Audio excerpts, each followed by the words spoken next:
vous avez la moindre idée de l'arme la plus efficace que Satan essaye d'utiliser contre vous? Vous savez, c'est facile à identifier. Et si vous m'écoutez aujourd'hui, je vais vous aider à apprendre à la reconnaître.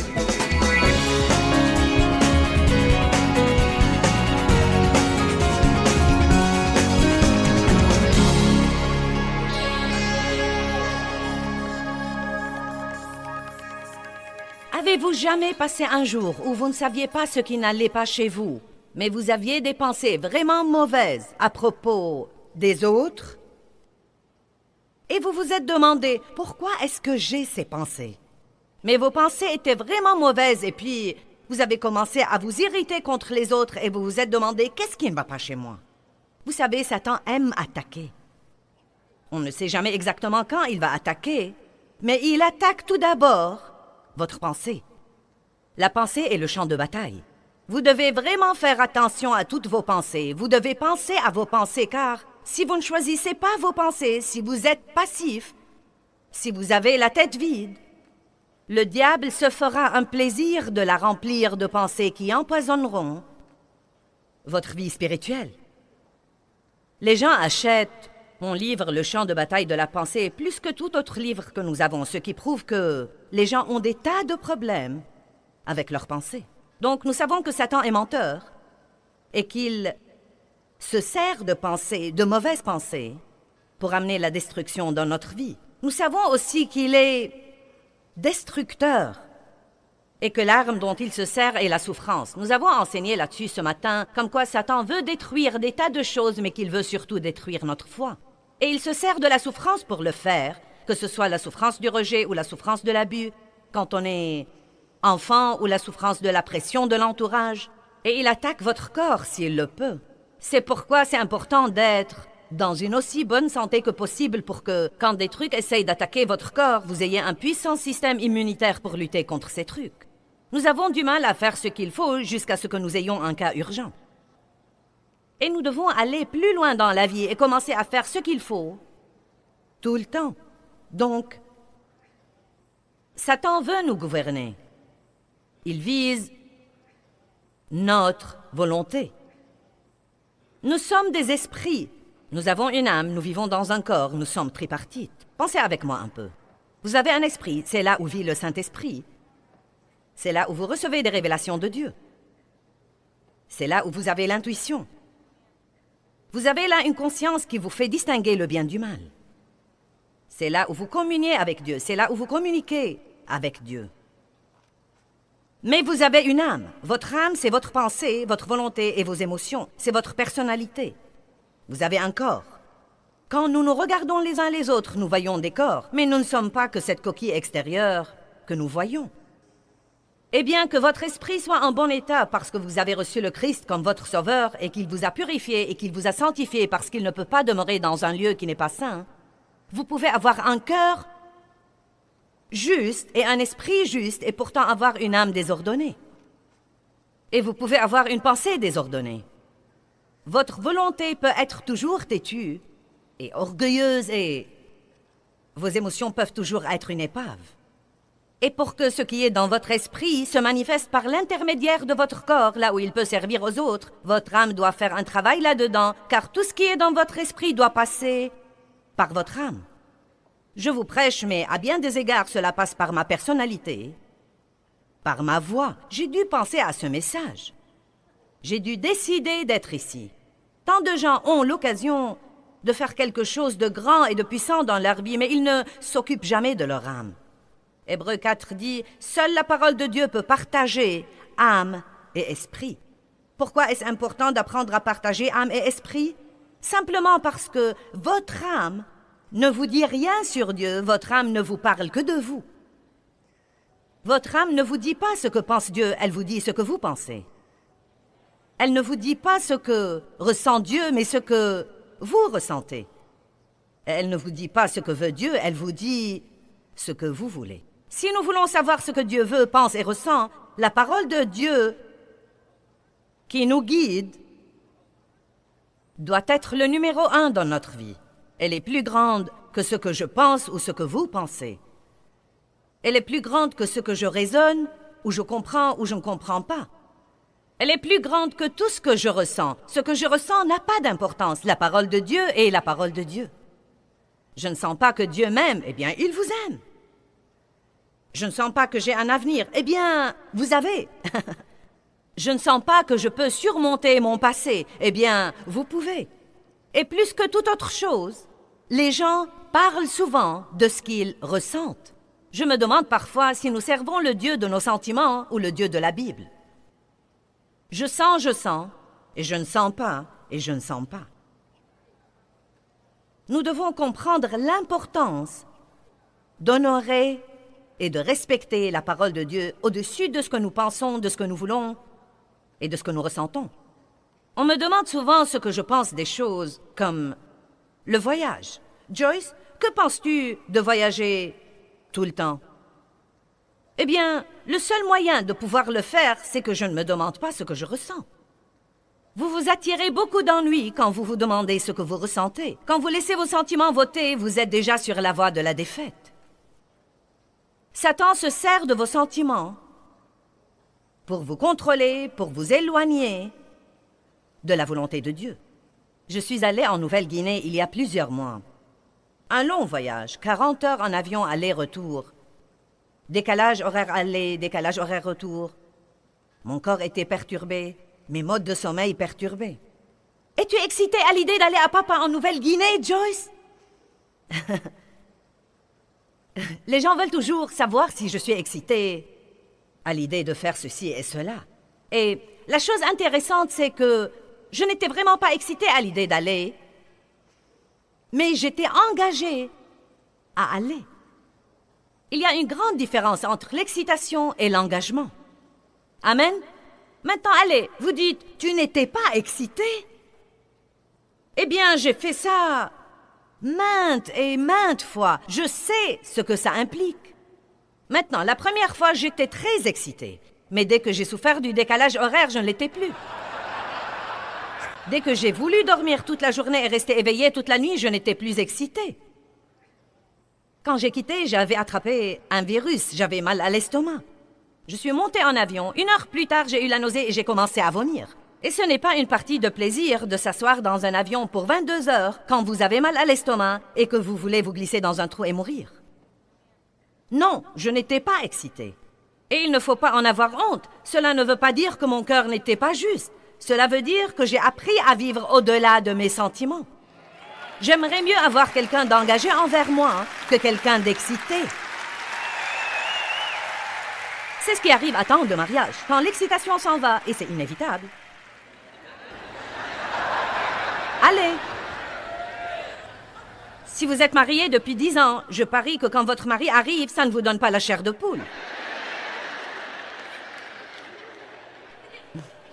Mais vous savez, j'espère et je prie que cela devienne quelque chose de beaucoup plus profond et de beaucoup plus sérieux. Dave et moi sommes mariés depuis 42 ans et demi, et je peux vous dire que nous sommes engagés l'un envers l'autre.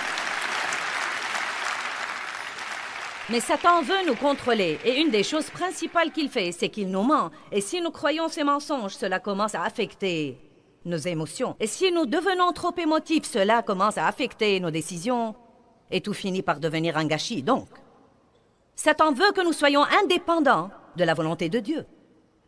Il veut que nous fassions ce qui nous plaît. Il veut aussi que nous soyons passifs. Et la passivité veut dire que vous n'utilisez pas votre volonté pour prendre des décisions, mais que vous attendez d'y être poussé par une force extérieure. Vous attendez d'avoir envie de faire ce qui est juste. C'est un problème énorme, énorme aujourd'hui, car nous sommes devenus paresseux dans notre société. Ça nous embête que l'escalier roulant ne marche pas dans le centre commercial et que nous soyons obligés de monter sur l'escalier.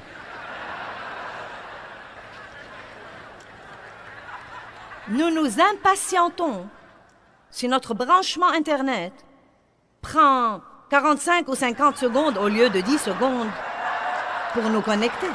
Nous nous fâchons si notre téléphone portable, avec son iPod et sa connexion Wi-Fi, où vous pouvez communiquer avec le monde entier. Non mais je m'assieds là et je parle avec mon fils quand il est en Indonésie ou en Afrique et nous communiquons ensemble comme ça. Mais si ce truc ne marche pas rien qu'une fois... Donc nous sommes plutôt accros de commodité. Et nous devons comprendre que si nous voulons être des chrétiens conquérants qui savent vaincre le diable, il faudra que nous ayons un peu d'engagement et un peu de force et un peu de volonté pour endurer des choses et ne pas abandonner chaque fois que quelque chose ne nous plaît pas. Quelqu'un peut dire amen à ça? Le chrétien ne doit pas être émotif. Je ne dis pas que vous ne pouvez pas avoir des émotions. Vous pouvez jouir des émotions. Nous avons manifesté nos émotions ce soir en adorant Dieu. Et à dire vrai, c'est une des meilleures occasions pour les utiliser. Beaucoup de gens disent « Je ne veux pas m'impliquer dans toute cette émotivité religieuse », mais ces mêmes individus agissent comme des fous dans un match de foot. Amen.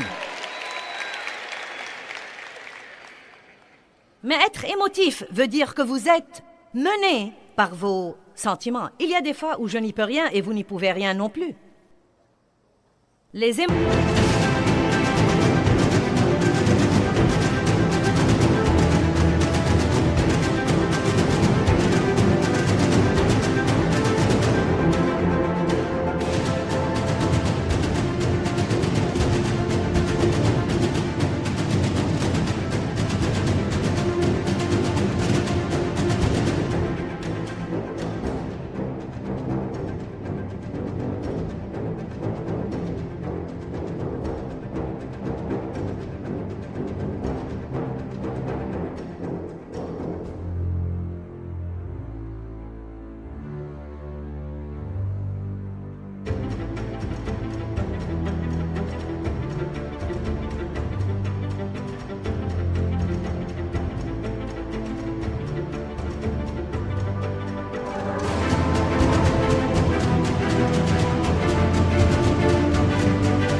ne vont pas s'en aller, mais nous devons apprendre à gérer nos émotions et à ne pas les laisser nous gérer.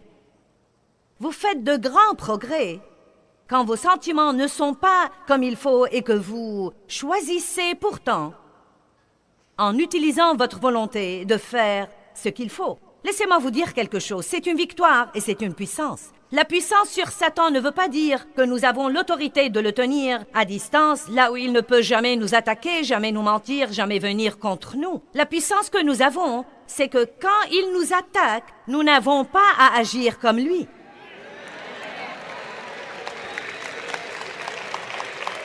Vous voyez, je pensais avant que résister au diable signifiait que si j'exerçais suffisamment ma foi, je pouvais l'empêcher de me déranger. Et Dieu m'a dit, non, quand il te dérange, tu as la puissance de ne pas agir comme lui.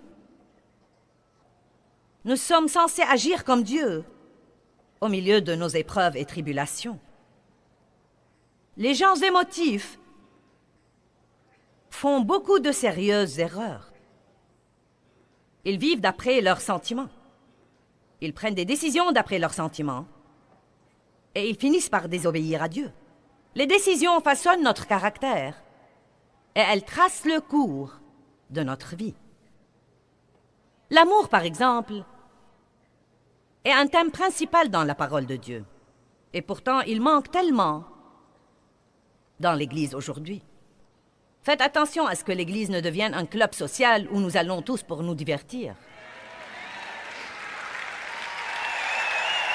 Nous avons une bonne musique, nous passons un temps merveilleux et nous devons passer un temps merveilleux.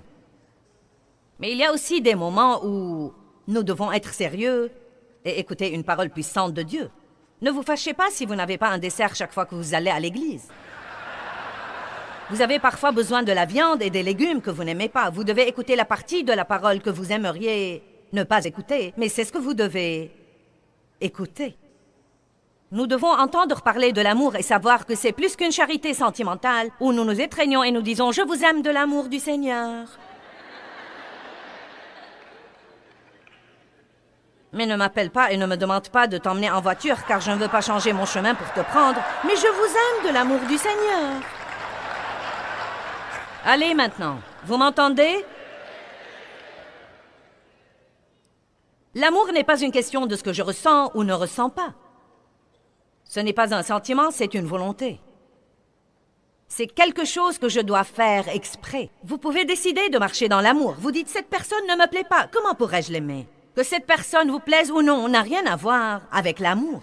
L'amour n'est pas un sentiment, c'est une action. C'est la façon dont vous décidez de la traiter, quel que soit votre sentiment à son égard. Est-ce que vous m'entendez? Je crois que si nous voulons décrire l'amour, la façon de le décrire, c'est de dire l'amour est vraiment la manière dont nous traitons les gens. Et surtout la manière dont nous traitons les gens que nous n'aimons pas, ou les gens qui nous ont fait du mal, ou les gens qui ne sont pas particulièrement gentils envers nous. Et ce n'est pas mon idée, c'est l'idée de Dieu. La Bible dit que nous devons nous revêtir de l'amour. Que veut dire cela? Comment est-ce qu'on se revêt de l'amour? Il parle de prendre une décision. Se revêtir veut dire prendre une décision. Je me revêts de mes habits tous les jours. Et quand je m'en revêts, je veille toujours à ce qu'ils me conviennent parfaitement. Revêtez-vous spirituellement en sortant de votre maison. Revêtez-vous non seulement de vos vêtements extérieurs, mais encore revêtez-vous spirituellement. Revêtez-vous de la miséricorde et de la bonté et de la patience. Et la Bible dit dans Colossiens 3, « Mais par-dessus tout ce que vous revêtez, par-dessus tout ce que vous revêtez, revêtez-vous de l'amour. » Cela veut dire qu'avant de sortir par la porte le matin, vous devez vous parler et vous devez prendre quelques décisions. Dites des choses comme je sais déjà avant de sortir par la porte que tout ne va pas se passer comme je voudrais aujourd'hui. Et je décide en ce moment que, même quand je ne me fais pas à mon idée, je vais garder ma patience et je vais garder ma piété. Décidez et restez décidés à faire ce que dit Colossiens 3. Mais qu'est-ce que nous faisons? Nous sommes passifs, nous sommes étourdis. Nous ne nous levons pas pour prier parce que nous n'avons pas envie de nous lever. Et nous restons au lit trop longtemps et maintenant nous devons aller travailler. Maintenant nous sommes sous cette pression. Maintenant tout commence à tourner mal et nous nous fâchons et nous nous emportons et nous blâmons tous les autres. Et avant de quitter, nous hurlons et nous crions après tout le monde. Puis nous conduisons dans la circulation qui n'est pas bonne et nous faisons toutes sortes de signes de la main aux autres personnes dans les autres voitures. J'ai eu un de ces signaux ici à Atlanta. Ouh! Mince alors! Nous avons fait une petite erreur. Je crois que nous sommes entrés dans la file de ce type ou quelque chose comme ça. Et il nous a fait un signe de la main et ce n'était pas un signe qu'on aimerait avoir et... J'ai pris la décision, il ne me volera pas ma joie. Non, je n'ai pas le temps de me fâcher et d'être dérangée. Je lui ai juste dit à haute voix que Dieu te bénisse. Que Dieu te bénisse. Bonne journée, que Dieu te bénisse. Vous savez quoi? J'en suis au point où je plains les gens qui se fâchent parce que quelqu'un a par hasard osé faire une erreur et leur barrer le passage juste un peu. Mais vous savez quoi? Le monde est explosif en ce moment.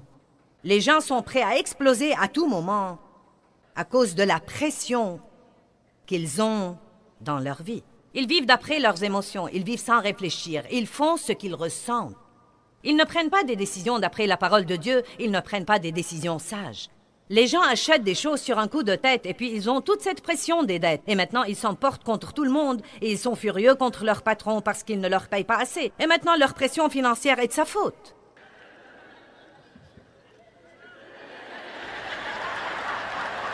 Allez, je prêche bien.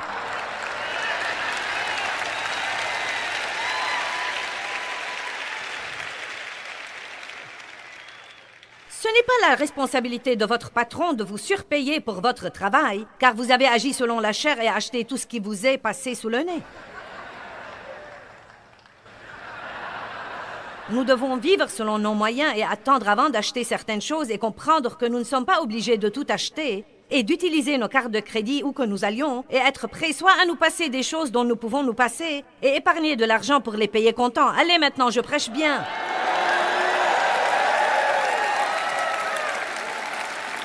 Mais quand vous êtes mené par les émotions, bonté divine, vous sortez, vous voyez ce panneau au solde 75% et vous achetez tout ce qui vous passe sous le nez juste parce qu'il est soldé. Je ne peux pas passer cette affaire. Je raconte l'histoire d'une femme et de son mari qui lui dit « Chérie, arrête d'acheter, nous devons nous acquitter de nos dettes. » Et il le lui fait promettre, elle lui promet de ne plus acheter des habits. Elle va au centre commercial prendre quelque chose qu'elle a commandé auparavant et pendant qu'elle est là, elle voit une jolie robe soldée. Et donc, elle entre dans le magasin juste pour l'essayer, juste pour voir comment elle est. Vous savez, ça ressemble à apporter chez soi des brownies au chocolat et au caramel pour les regarder et non pas pour les manger. Eh bien, j'ai acheté cette préparation pour gâteau pour mes enfants. Non, ce n'est pas vrai. Non, ce n'est pas vrai. Si vous voulez donner un gâteau à vos enfants, prenez-les quelque part, donnez-le leur, mais ne l'apportez pas à la maison et ne vous asseyez pas là pour le contempler. Donc, de toute façon, elle rentre chez elle avec la robe, espérant qu'il ne la verra pas, mais il la voit l'amener et il s'emporte sur le champ. « J'ai cru que tu m'as fait la promesse de ne plus acheter d'habits. » Elle lui dit « Mais chérie, cette robe était soldée et je l'ai essayée et elle me va à merveille, je n'ai pas pu résister. » Et il lui dit « Eh bien, tu aurais dû dire « Arrière de moi, Satan. » Elle lui dit « J'ai dit ça et il m'a dit que la robe m'allait mieux de derrière. »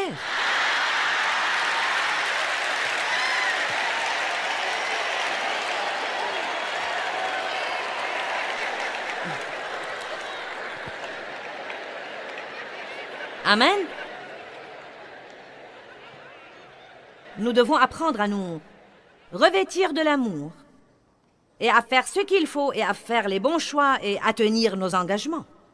Vous savez, tant de gens s'engagent sur un coup d'émotion. La Bible dit qu'il ne faut pas vraiment s'engager avant de calculer le coût. Comment est-ce que ça va être? Comment est-ce que ça va vraiment être quand la chair de poule s'en va? Comment est-ce que ça va vraiment être quand ce n'est plus nouveau? Écoutez-moi bien, quand une chose est nouvelle, non mais les gens déménagent et viennent travailler pour nous. Ils viennent à Saint-Louis travailler pour nous.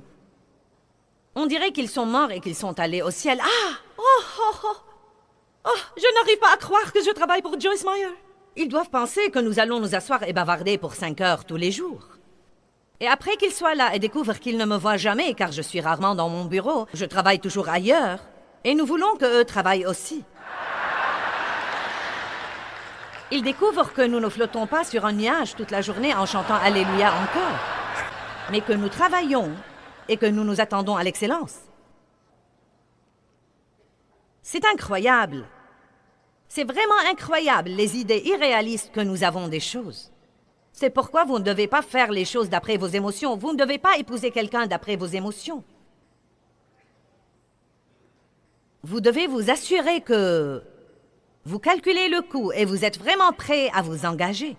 Et vous savez bien que quoi que vous fassiez et quel que soit le genre de travail que vous avez, il va y avoir des jours où vous n'allez pas l'aimer.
Et il va y avoir des choses là-dedans que vous n'aimez pas.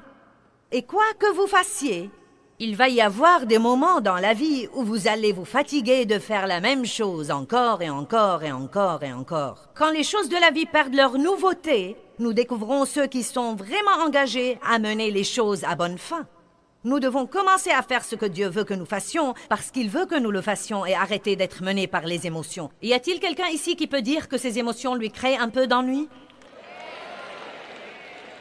ce sera mon nouveau sujet préféré pour cette année. Nous allons avoir des informations sur les sentiments et arrêter de les laisser nous gouverner, car nous n'aurons aucune maturité spirituelle tant que nous suivons nos sentiments. Même si nous avons les sentiments qu'il ne faut pas, nous devons choisir de faire ce qu'il faut. Vous pouvez avoir envie de taper quelqu'un, mais cela ne veut pas dire que vous le faites.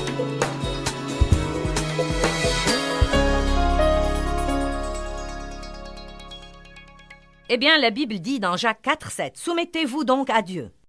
Résistez au diable, tenez ferme contre lui et il fuira loin de vous. » Vous savez, quand vous reconnaissez que les sentiments et les émotions négatives viennent de Satan, vous comprendrez à ce moment-là que vous avez le pouvoir de les arrêter. C'est vraiment quelque chose que le diable ne veut pas que vous sachiez. Il ne veut pas que vous sachiez que vous avez un pouvoir contre lui. Mais la Bible dit dans Luc 10, 19, « Voici, je vous ai donné le pouvoir. Je vous ai donné le pouvoir sur toute la puissance que possède l'ennemi, et rien ne pourra en aucune façon vous nuire. » Donc, le diable a vraiment une puissance, mais la bonne nouvelle est que vous avez plus de puissance. Celui qui est en vous est plus grand que celui qui est dans le monde. Vous devez vraiment le croire et apprendre à reconnaître l'ennemi et à libérer tout de suite ce pouvoir contre lui. Plus nous venons tôt contre l'ennemi, plus il nous sera facile de remporter la victoire.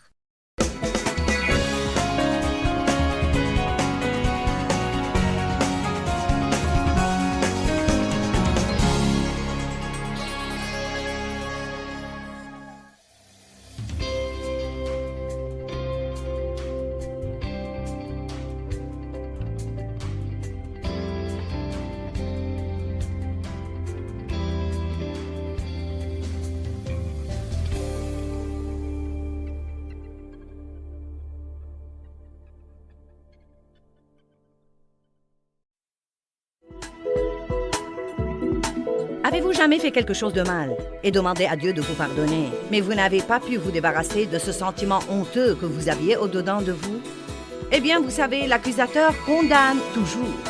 Mais aujourd'hui, vous pouvez apprendre à passer outre à ces sentiments et vivre dans la liberté.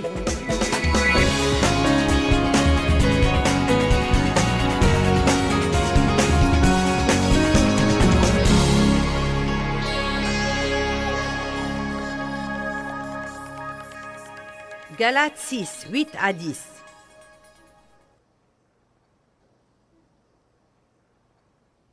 Car celui qui sème pour sa chair, pour sa nature inférieure, pour sa sensualité ou ses sentiments, moissonnera de la chair la corruption et la ruine et la destruction.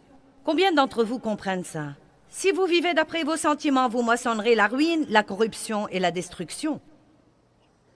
Mais celui qui sème pour l'esprit, moissonnera de l'esprit la vie éternelle. Ne nous décourageons pas et ne nous lassons pas d'agir noblement et de faire le bien, car nous moissonnerons au temps convenable si nous ne nous relâchons pas, ni perdons courage, ni faiblissons, ni abandonnons. Donc ces versets nous disent que nous sommes censés faire le bien pour une période de temps, bien que nous ne voyions pas un bon résultat. Bonjour. Peut-être que vous aurez à bien traiter quelqu'un longtemps avant de voir un changement en lui. Peut-être que vous aurez à lui montrer l'amour de Dieu jusqu'à ce que vous sentiez que vous ne pourrez pas faire ce qu'il faut un jour de plus, car vous ne voyez aucun changement, vous ne voyez aucun résultat. Nous ne devons pas faire le bien juste pour avoir un résultat, nous devons faire le bien parce qu'il est bien et parce que c'est ce que Dieu nous a demandé de faire. Je vais répéter car je ne veux pas que vous le manquiez. Nous ne faisons pas le bien pour avoir quelque chose de Dieu, mais nous faisons le bien à cause de ce que Dieu a fait pour nous et pour sa miséricorde incroyable. Tant que nous faisons le bien pour avoir un résultat, je crois que le diable peut jouer avec ça. Il peut intervenir et jouer avec ça.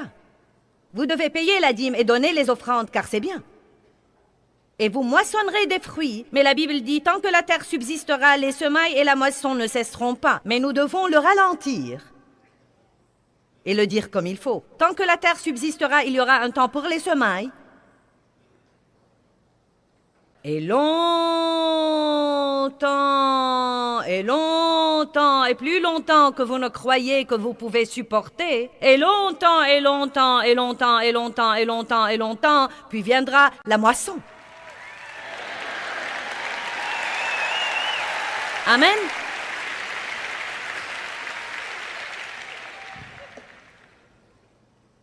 Puis il dit, et j'aime le verset 10, « Ainsi donc, pendant que nous en avons l'occasion, pratiquons le bien envers tous, non seulement en faisant ce qui leur est utile, mais encore en faisant ce qui est pour leur bien et leur avantage spirituel. Songez à être une bénédiction, et surtout envers les frères en la foi. » Maintenant, ces versets particuliers m'ont changé la vie radicalement, car j'ai compris quand je les ai lus que si je voulais marcher dans l'amour, je devais le faire exprès et je devais penser aux moyens d'être une bénédiction pour les autres et non pas attendre d'avoir envie d'être une bénédiction. Vous savez, il y a des jours, à dire vrai, où j'aimerais qu'on me laisse tranquille. Mais ce n'est pas parce que je le ressens que ça doit arriver. Il y a eu une époque dans ma vie où, si j'avais envie qu'on me laisse tranquille, je pouvais être désagréable et méchante et rien qu'à ma grimace, je pouvais faire comprendre aux autres « Laissez-moi tranquille ». J'ai découvert que si je voulais vraiment glorifier Dieu, quels que soient mes sentiments, je devais toujours être gentil avec les autres, car ce que je ressens n'est pas leur problème.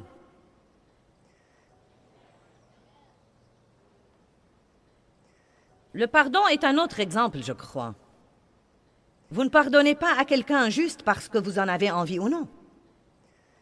Il y a des sentiments qui entrent en jeu quand quelqu'un vous blesse ou vous fait du tort ou quand vous rencontrez une injustice dans votre vie. J'avais beaucoup de sentiments après 15 ans d'abus sexuels de la part de mon père.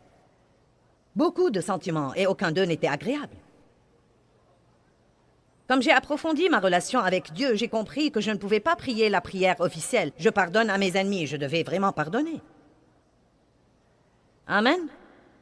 Un pardon total. J'ai commencé à pardonner quand j'ai compris que les gens qui souffrent font souffrir les autres.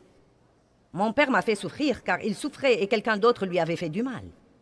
Eh bien, vous voyez, Satan veut commencer une chose 10 générations auparavant et la maintenir de génération en génération en génération pour que tout le monde se haïsse tout le temps.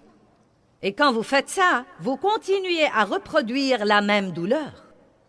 Elle pourrait avoir un goût différent, mais vous continuez à reproduire cette douleur. Si j'avais continué à haïr mon père, j'aurais fini par maltraiter mes enfants. Je n'aurais pas fait ce qu'il m'a fait, mais j'aurais été difficile à vivre, j'aurais été égoïste et rempli d'apitoiement sur soi et pleine d'amertume et de ressentiment, et ceci aurait affecté tous ceux qui m'entouraient. Très souvent, quand quelqu'un nous a fait du mal dans le passé, si nous ne lui pardonnons pas, nous finissons par faire payer aux autres dans notre vie maintenant ce que quelqu'un d'autre nous a fait. Certains d'entre vous comprennent où j'en suis. Mais j'ai dû apprendre à pardonner vraiment et j'ai dû apprendre que je me rends service en pardonnant. Il ne s'agit pas tant de rendre service à quelqu'un d'autre que de me rendre service à moi-même, car je ne peux pas communiquer et communier avec Dieu si j'ai cette rancœur dans mon cœur. Vous dites, c'est dur, comment est-ce que Dieu peut s'attendre à ce que je pardonne? Comment nous attendons-nous à ce qu'il nous pardonne? Eh bien, il m'a fait la même chose plusieurs fois. Eh bien, excusez-moi. Combien de fois avez-vous fait vous-même la même chose et Dieu vous a pardonné encore et encore et encore et encore? Ce qui est merveilleux chez Dieu, c'est qu'il ne nous demande jamais de donner quelque chose qu'il ne nous donne pas auparavant. Il ne nous demande pas de pardonner avant de nous avoir pardonné. Il ne nous demande pas d'être miséricordieux avant de nous montrer sa miséricorde. Il ne nous demande pas d'aimer les autres avant de nous équiper de ce qu'il nous faut pour les aimer. L'amour de Dieu est répandu dans nos cœurs par le Saint-Esprit quand nous recevons Christ comme notre Sauveur. Donc nous avons l'amour de Dieu et nous maintenant, il peut nous guérir et nous pouvons le donner. Mais nous ne ferons pas ça si nous n'apprenons pas à passer outre à nos sentiments. Je crois que nous sommes tellement adonnés à choyer et pomponner nos sentiments que nous ne comprenons même pas qu'ils sont un problème assez sérieux et que nous prenons toutes nos décisions d'après ce que nous ressentons. Je sais, comme je vous parle ce soir, que certains d'entre vous ont l'air de comprendre, mais que d'autres ont l'air...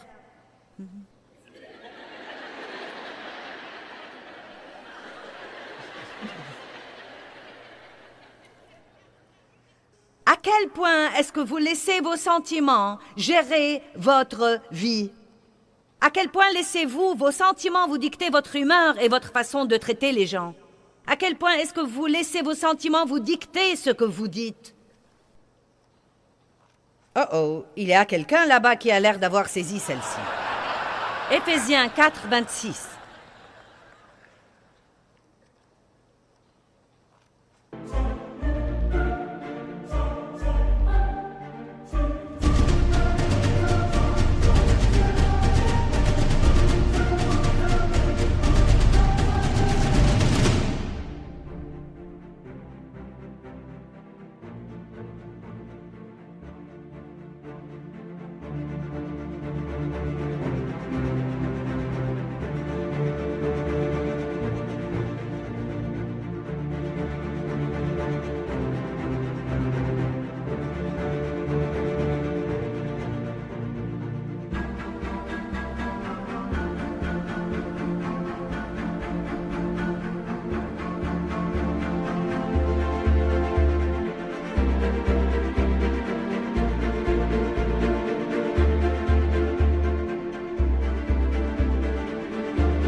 Si vous vous mettez en colère, ne péchez pas. La Bible ne dit jamais de ne pas se mettre en colère.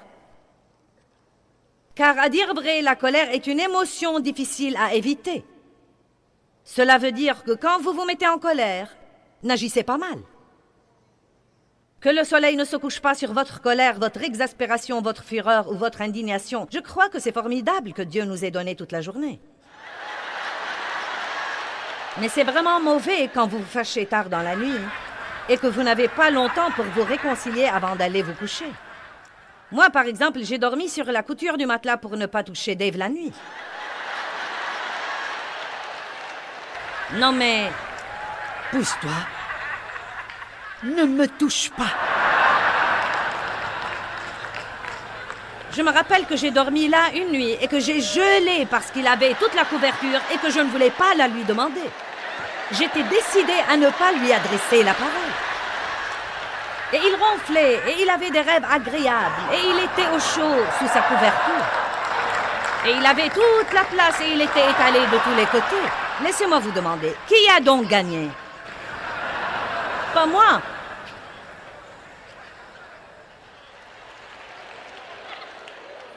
Maintenant, verset 27. Ne donnez pas une telle place ou une telle prise au diable. Ne lui donnez pas une telle occasion. Arrêtez d'ouvrir une porte au diable par laquelle il peut entrer et ruiner votre vie par l'amertume, le ressentiment et le non-pardon. Eh bien, je n'y peux rien. Vous savez, quand j'ai finalement décidé de ne pas vivre offensé, et écoutez-moi, toutes ces choses commencent par une décision. Après avoir pris la décision, vous étudiez et vous étudiez et vous étudiez et vous étudiez et vous étudiez sur ce plan. Car plus vous étudiez quelque chose, plus vous nourrissez votre esprit, plus vous devenez fort sur ce plan. Ça ne suffit pas d'écouter quelqu'un prêcher un message, vous devez étudier. Et l'étude diffère de la lecture. Et donc, étudiez et étudiez et étudiez. Prenez la décision et étudiez. Et la prochaine fois que quelqu'un vous blesse et vous exaspère, et que vous avez les mêmes sentiments que vous aviez avant, et que vous savez que si Dieu ne vous aide pas, il n'y a pas moyen que vous puissiez entrer dans la même pièce que lui, ou lui parler, ou le ménager, ce que j'ai décidé de faire. Un jour, Dave m'avait exaspéré et je me suis dit, je ne vais pas dormir sur la couture du matelas. Je ne vais pas rester éveillée la nuit et être malheureuse. Je vais me comporter en chrétienne et je vais entrer dans la chambre et je vais lui parler. Je vais voir ce que je peux lui offrir, comme par exemple, chérie, veux-tu boire quelque chose? Vous savez.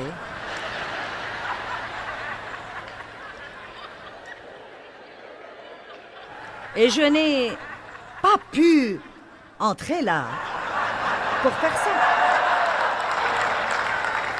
Je suis entrée dans mon bureau, j'ai fermé la porte, je suis tombée sur ma face sur le plancher et j'ai prié, Dieu, je ne vais pas quitter cette pièce avant que tu m'aides et que tu me donnes la grâce d'aller là et de me comporter comme tu veux que je me comporte. Je ne vais pas continuer à écouter des sermons et à acheter des DVD et à acheter des CD et à ne pas faire ce que dit la parole. Et vous savez quoi?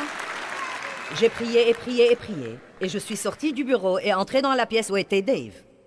Je ne me rappelle pas toute l'histoire, mais je lui ai probablement dit quelque chose comme « Je suis désolée que nous nous soyons disputés et je te demande de me pardonner et je veux que nous ayons une bonne nuit. » Et nous nous sommes réconciliés et j'ai eu la paix et la couverture et je n'ai pas eu à dormir sur la couture du matelas. Mais le plus important, c'est que j'ai claqué la porte au nez du diable. Allez, ne vivez pas votre vie fâchée. Et je sais que vous vous dites, mais je n'y peux rien avec mes sentiments. Vous savez, c'est vrai, je suis d'accord. Mais vous pouvez avec votre comportement. Car c'était une révélation pour moi quand j'ai compris que je pouvais ressentir ce qu'il ne faut pas et faire ce qu'il faut. Et il y a des gens ici et des gens qui nous regardent à la télé qui ont du mal à croire ça. Vraiment. Vous pouvez avoir envie d'abandonner, mais persévérer. Vous pouvez avoir envie de garder votre argent, mais décider de donner une offrande et être une bénédiction à quelqu'un. Amen. Vous pouvez avoir envie de rester au lit, mais décider de vous lever. Pas besoin d'avoir envie de faire les choses pour les faire. C'est important d'apprendre que nous ne devons pas vivre d'après nos sentiments. Vous savez, David était un homme qui parlait librement de ses sentiments. Je ne crois pas que nous devons ignorer nos sentiments ou nier nos sentiments ou cacher nos sentiments de Dieu. Dieu est une personne avec qui nous pouvons toujours être transparents au sujet de nos sentiments parce qu'il les connaît. Et c'est bon de décharger, c'est bon de les exprimer et de dire « Dieu, c'est ce que je ressens, mais c'est ce que je vais faire. » Regardons maintenant le psaume 56. Rappelez-vous que Satan veut vous contrôler et qu'il se sert de vos sentiments. Il vous tente de devenir émotif et de faire ce qu'il ne faut pas. Et après avoir réussi à vous le faire faire, il vient comme l'accusateur des frères et vous condamne pour avoir fait la même chose qu'il vous a tenté de faire. Quelqu'un ne l'a jamais expérimenté? Psaume 56, 1. « Aie pitié de moi et use de grâce envers moi, ô Dieu, car les hommes voudraient me harceler ou m'engloutir. Tout le jour, mes ennemis m'oppriment. Ceux qui me guettent voudraient m'engloutir ou me harceler tout le jour. Ils sont nombreux et ils me font la guerre, ô Très-Haut. Au jour où je craindrai, je me confierai en toi. » Il n'a pas dit « je me sens confiant », il a dit « je me confierai en toi ». Vous savez, j'ai découvert que je peux monter sur cette plateforme parfois et peut-être manquer d'assurance, mais malgré cela, je décide d'être sûr de moi. Et dès que je décide d'être sûr de moi, les sentiments d'insécurité doivent se soumettre à ma décision et s'en aller.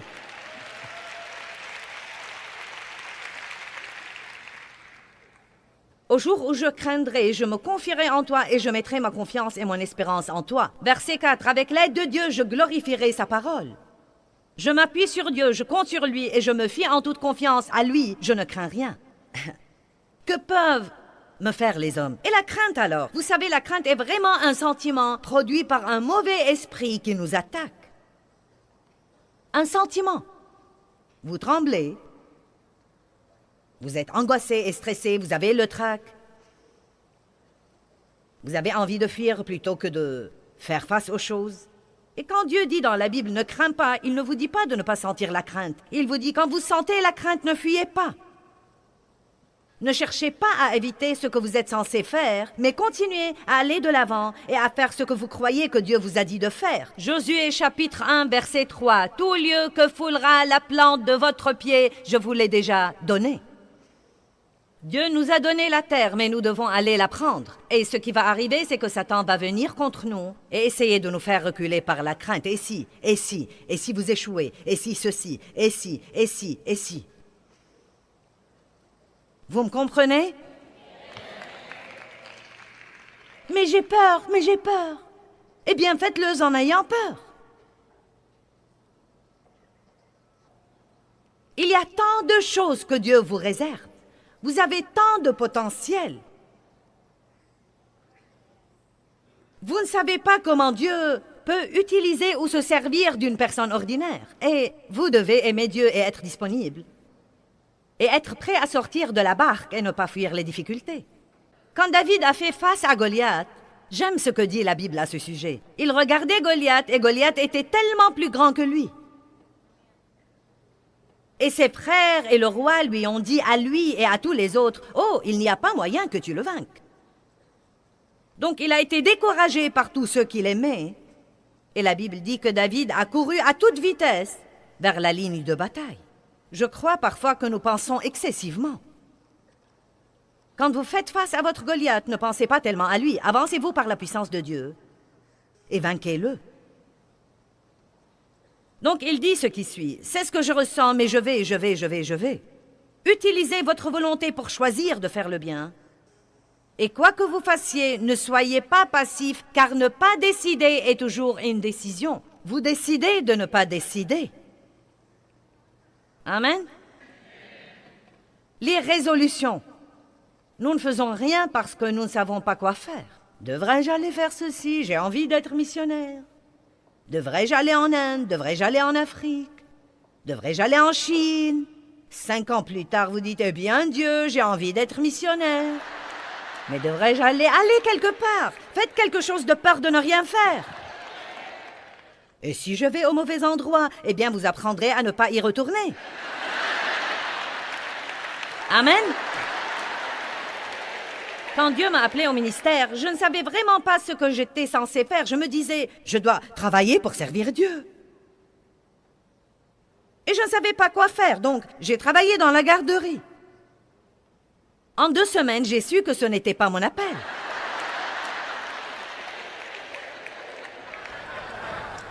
J'ai essayé le ministère de la rue. Je ne l'ai pas aimé non plus.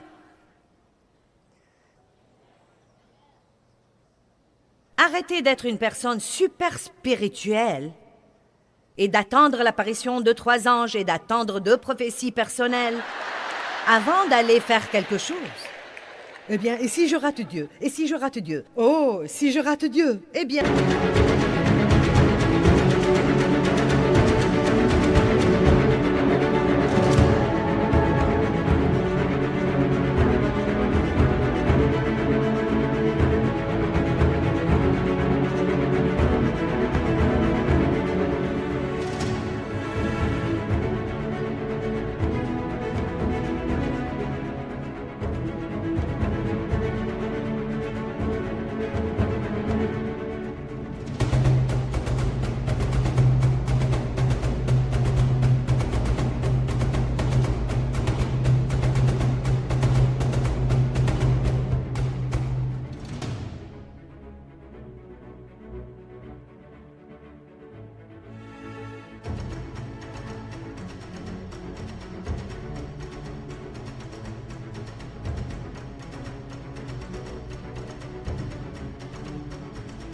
Si vous le ratez, il vous retrouvera, il viendra vous chercher et vous mettre sur la bonne voie.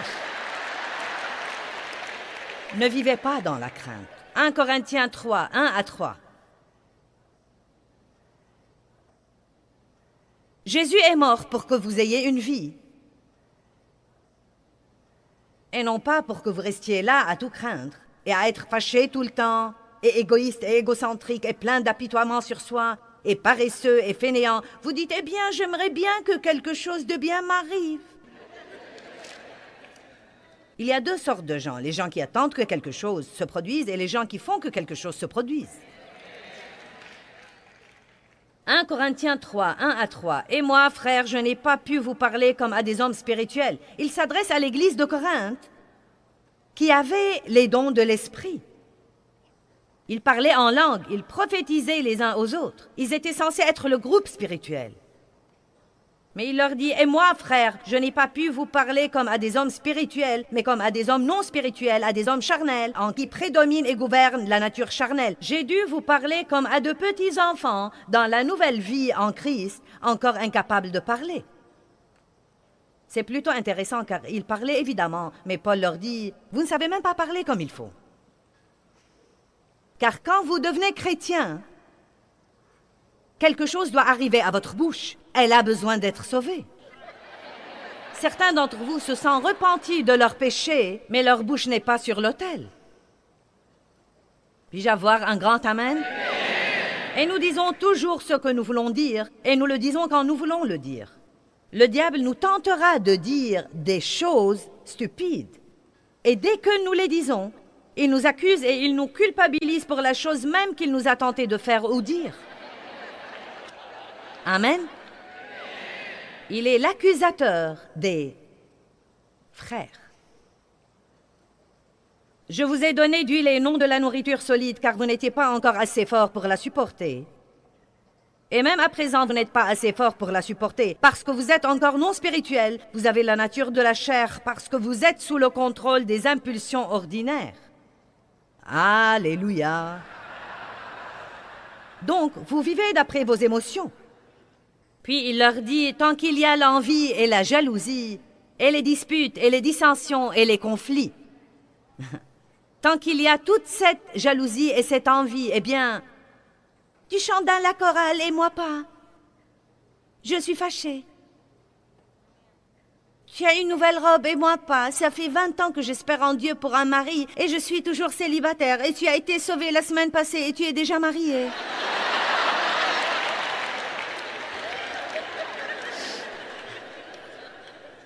C'est les trucs de la chair. C'est vivre dans cette futilité de ce que vous voulez, de ce que vous pensez et de ce que vous sentez. Je veux, je pense, je sens. Je veux, je pense, je sens. Je veux, je pense, je sens. Qui s'en soucie? Vivez profondément. Vivez profondément. Dites à votre pensée de se taire. Dites à vos sentiments qu'ils ne vont pas vous gouverner. Et commencez à utiliser votre volonté renouvelée pour faire des choix d'après la parole de Dieu. Ne laissez pas votre âme vous gouverner. Vous n'avez pas besoin d'avoir envie de faire le bien pour le faire. Eh bien, que penses-tu de cela? Commencez à dire aux gens dorénavant, je ne me demande plus. Allez, pouvez-vous saisir et comprendre, je ne me demande plus. Oui, c'est vrai, je ne me demande plus. Je fais tout simplement ce que je crois que Dieu veut que je fasse. Et quand vous faites ça, vous aurez une joie qui l'emportera sur tout le reste. Il n'y a rien de mieux que de savoir que vous êtes dans la volonté de Dieu. Et je crois que c'est surtout bon, si vous avez souffert et enduré quelque chose et payé le prix pour avoir cette obéissance dans votre vie.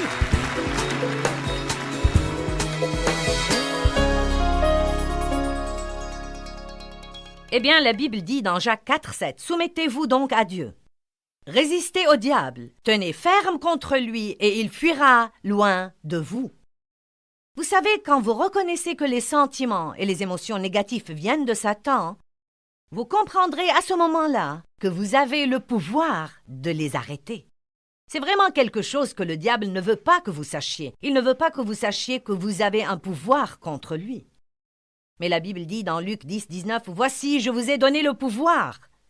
Je vous ai donné le pouvoir sur toute la puissance que possède l'ennemi, et rien ne pourra en aucune façon vous nuire. » Donc, le diable a vraiment une puissance, mais la bonne nouvelle est que vous avez plus de puissance. Celui qui est en vous est plus grand que celui qui est dans le monde. Vous devez vraiment le croire et apprendre à reconnaître l'ennemi et à libérer tout de suite ce pouvoir contre lui. Plus nous venons tôt contre l'ennemi, plus il nous sera facile de remporter la victoire.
phương trời vẫn nhớ tới quê hương.